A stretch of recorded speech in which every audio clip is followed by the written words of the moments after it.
Absolutely. That's what I say to people. Was I surprised that I got cancer? Oh, of course I was. Was I surprised I got cancer? No. Because I knew within myself already I wasn't living my authentic self. I was living a people pleaser role. I was living a very masculine role because my husband, when he was over in Peru doing his shamanic work with the plant medicine, I was running a company, a construction company with 22 staff, all men, going on job sites, all men. So I was against my own self. Like the feminine side of me was suppressed and the masculine had to keep coming out. So, and then I went into, I don't, I was very, very angry, very resentful and all of this stuff. So that's exactly what I had to do. I knew there was a lot of trauma. I mean, I speak openly now about my traumas because they're what I call scars, not open wounds. I've been from the age I can remember to the age of 29, my father abused me, like physically. He'd beat me, he'd punch me, he'd do a lot of things. He'd even put a loaded gun to my head. So I was carrying a lot of that. Then I was in a household where my parents were very strict. My father was very strict.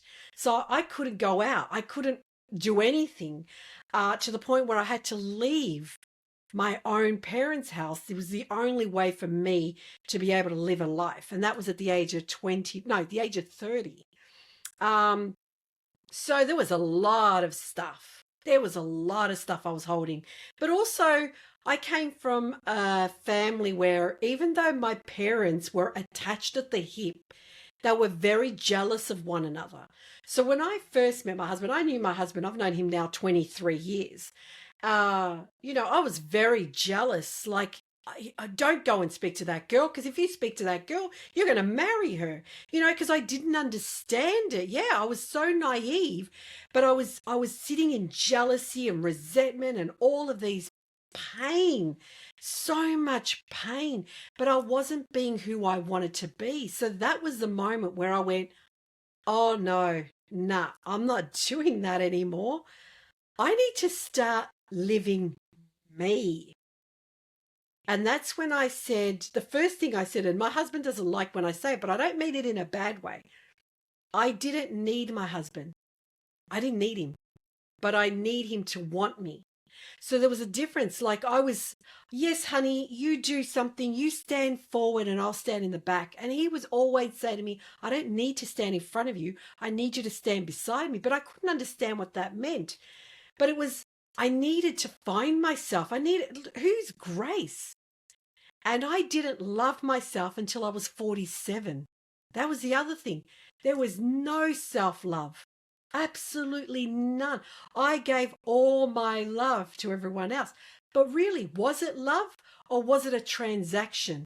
If I make you feel good, it'll make me feel good in return.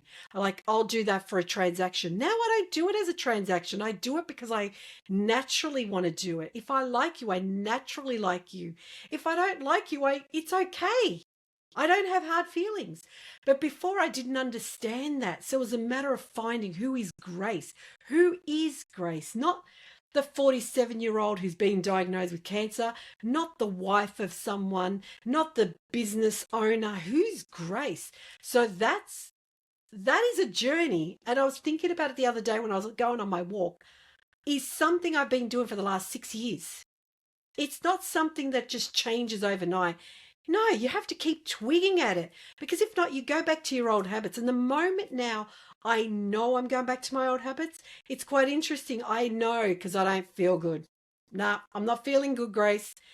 Something's not right. And now I'm more verbal. I'm more verbal again. It doesn't mean I swear at people or tell them to, go away in a non-nice way and things like that. No, I'm more in tune with who I am. And the thing is, it's like, this doesn't sit right with me and it's okay. It's okay. I can say no. The more I was saying no, the more I'm saying yes to myself. And that was where you have to go and dig deep. Like you said, where did it stem from? Of course there were traumas. When people tell me that they have cancer, when I work with women who tell me they have cancer, Um, yeah, great. You're telling me a story. Okay. Yeah. Uh-huh. Uh-huh. There it is. Because what happens is they then go to the I was abused. I've come out of a horrible relationship. Um, my parents disowned me. Whatever it is, there was a trauma of some sort. Whether it happened at the age of 5, at the age of 15, at the age of 55, no matter what it was a trauma. And that's when your body's going, I'm trying to tell you to heal. Okay, you're not listening. So I'm going to give you something where you have to sit down and you have to listen now, and you got to try and get rid of all this stuff.